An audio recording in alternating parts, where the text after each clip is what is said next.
So this is what it takes. Because of my trigeminal neuralgia, you can tell that I'm tired, and so I struggle to speak when I do, and my pain is a little bit high. Um, I am walking on the spot in my house because I know the importance of moving my body.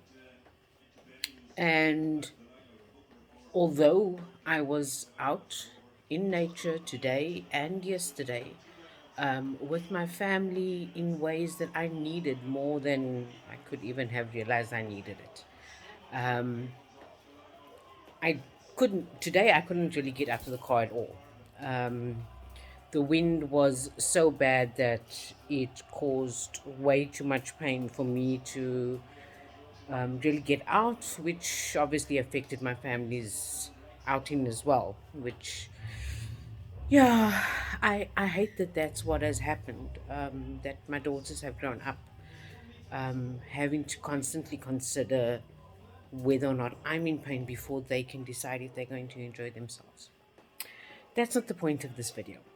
The point of this video is the fact that I am moving. I am making sure that I reach my target of 10,000 steps. So you can hear this sport on the TV. I might watch that. Or what I do is I've actually started doing online courses and I listen to some of my lectures when I am doing that, or I do some research for the PhD that I'm working on. So there are different things that I do in this time. There was a while where I would just watch Netflix series while I was walking as well. The thing is that I have made a promise to myself, and it was one small promise. And initially, it was I am going to be doing clean keto, measuring, weighing everything I do for the first month. Then it became my next goal was to reach 6,000 steps every single day. And I kept on moving that up to where I got to 10,000. And then I said, okay, now I want to start adding in other types of fitness as well. And so started doing some HIIT training. What I didn't know at the time was the importance of doing different types of exercise to actually work on your nervous system and especially your vagal system, because that affects the brain and it affects how the mind moves. I hope that this walking while I'm recording doesn't make people seasick. Um, and so I've started doing yoga as well. And I try to do that every single day. Um, Gentle yoga, hatha yoga, and I can give you some recommendations for that.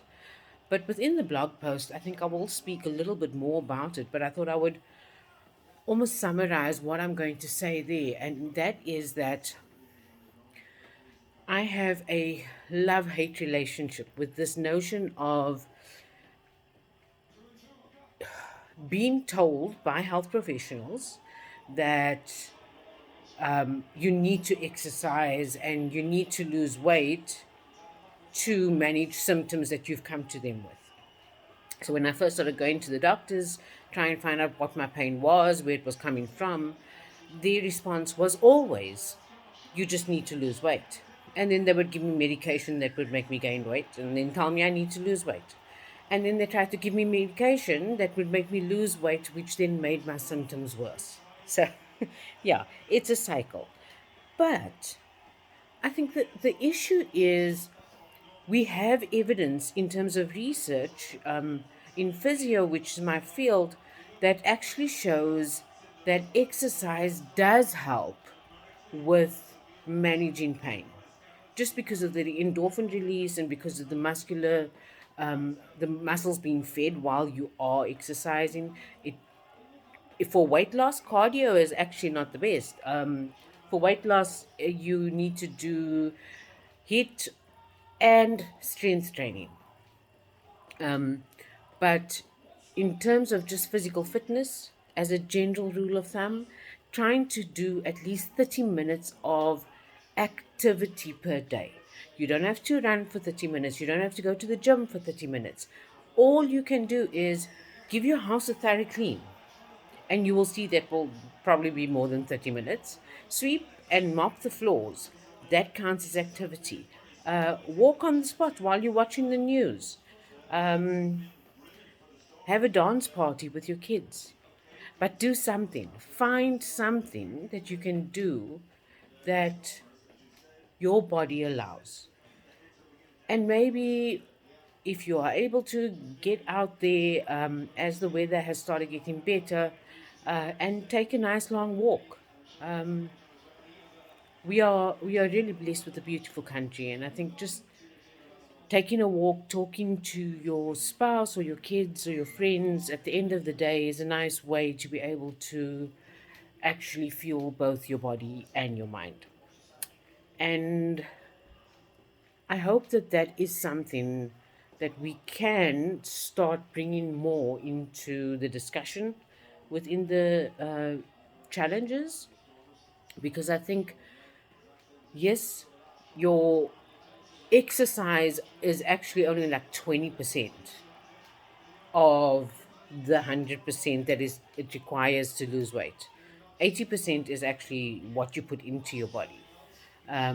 But the exercise is definitely something that is going to make a massive difference. So I need to finish my steps. I think I've got another 30 minutes to walk. Um, but for me, I am, yeah, I'm doing what I can at this point. So I'm not going to be doing any kind of intense movements tonight because my neuralgia is acting up because I was out in the wind today. So the walking on the spot is what I can do, and so I will do that. And just making that one small promise to myself that no matter what, I will do my 10,000 steps for today. That when I'm done with that, I'm going to celebrate that. I'm going to celebrate myself and congratulate myself. And tomorrow morning, if I get up in the morning and I say, today I want to do 20 minutes of yoga, and I do that, that will be my achievement for the day. Set one small promise for yourself every single day. Something simple, something that you can do. It could be you haven't been making up your bed. I'm making up my bed every day. One little thing, just one.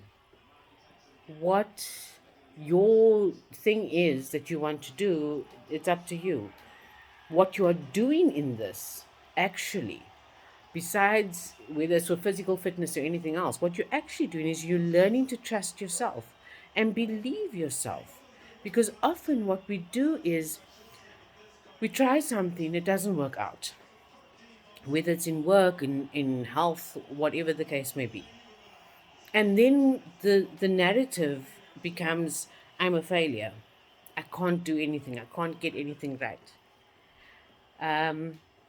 But let's start changing that narrative. Let's start changing that narrative about other things, not about weight loss, about other things, so that you don't struggle with the narrative that you do need for the weight loss or for the health changes. So let's start that narrative with, if I know that I don't make my bed every morning I'll make my bed. And I'll congratulate and celebrate as if it's the biggest achievement I've ever had. And the next thing that I then set my mind to is to say, I'm going to do at least 20 minutes of yoga every morning. Then, once I do that for the set period of time, I know that I have achieved something.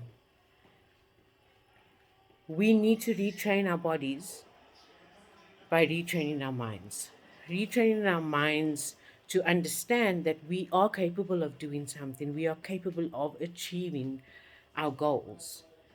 We are more than capable of being absolutely phenomenal human beings who shine in such a way that other people are going to see it and that they are going to gather that warmth from the way that you shine.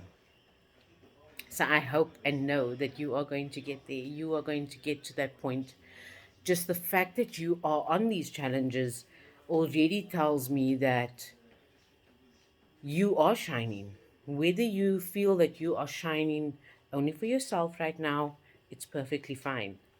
Just watch. Just watch. Within a couple of weeks, others will start noticing it. And watch out. You won't be able to stop the motivation that comes from radiating that type of positivity out, because that positivity comes back. I hope that this has made sense. And I hope to see you all moving your body for that 30 minutes today.